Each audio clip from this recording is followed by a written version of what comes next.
Swimmers, take your mark.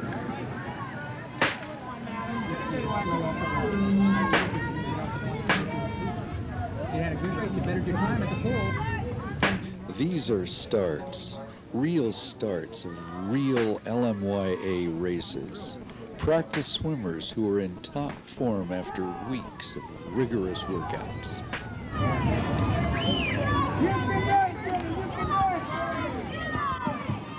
They weren't always that fast.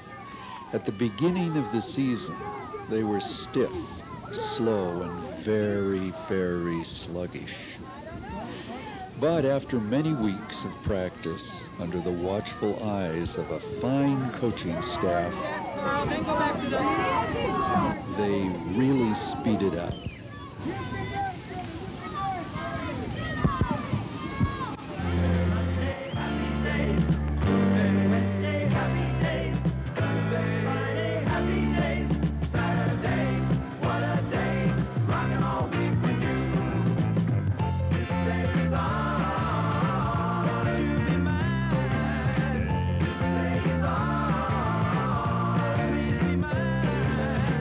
Sunshine, goodbye rain. She's wearing my school ring on her chain. She's my steady, I'm her man. I'm gonna love her all I can. This day is on, won't you be mine? This day is on, please be mine. Gonna cruise her around the town, show everybody what I found. Rock and roll with all my friends.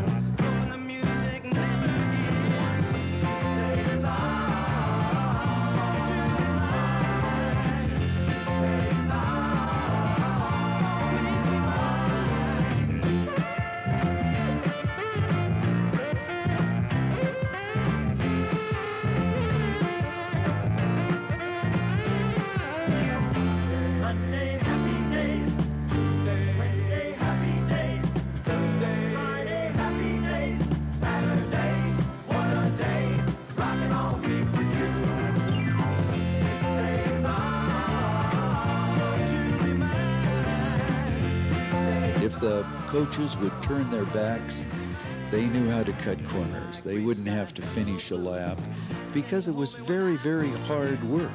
Some would even hide out in the gutters.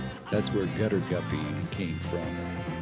But these coaches, they really knew their stuff. They could demand and get discipline. I mean, they would snap their fingers and this team would come to attention.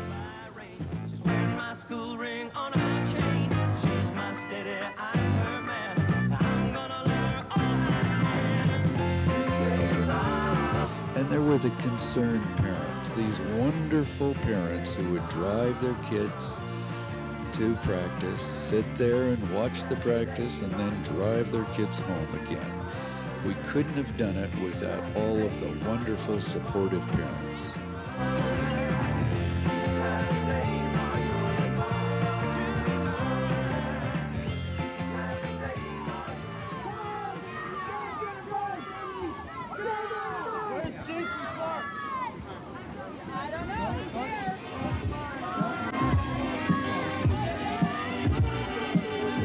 All of the postings of events and the record board. Remember that infamous record board where people wanted to get their names up, and some did, but it didn't really matter.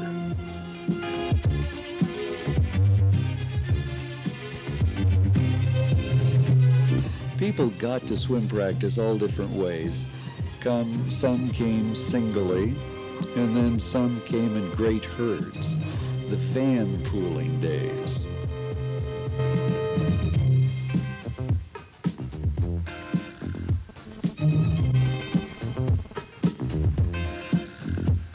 And of course, there was always a straggler or two.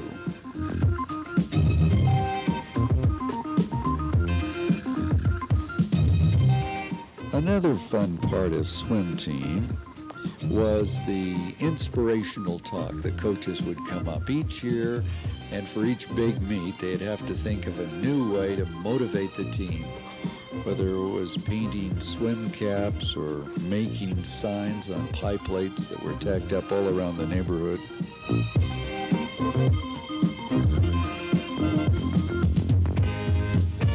whether it was hanging the other coach in effigy over the swimming pool, there was always some inspirational talk the kids would get.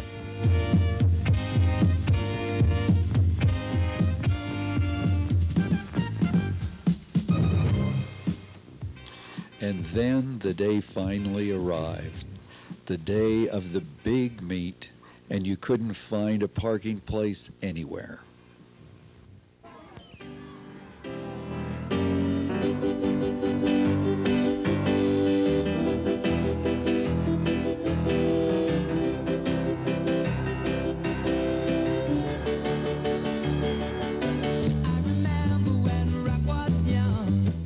Every team had its designated place to sit and wait and be ready to go on their meet, not to miss their race. And sometimes it was really a problem of logistics for the coaches, who seemed to be up to their armpits in the little kids in many of those races.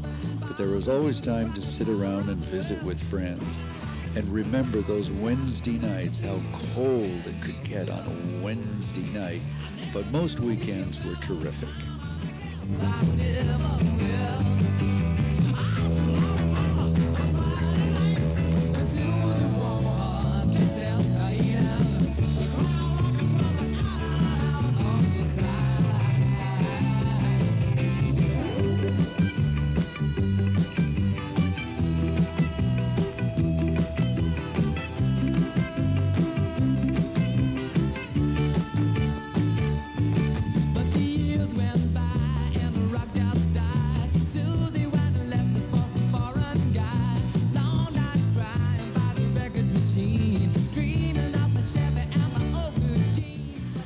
For those who don't remember how swim meets ran before the computer, it was all done by hand. It was hand timing. You would write down the time by hand. You would hand it to a runner who would hand deliver it to the desk. And many mothers were there writing down the entries, noting everything. It was handed to the announcer, who announced to the audience, and then hand placed on the boards, posted for everybody to come up and see the results of the various teams. And this was all accomplished by a brigade of volunteers.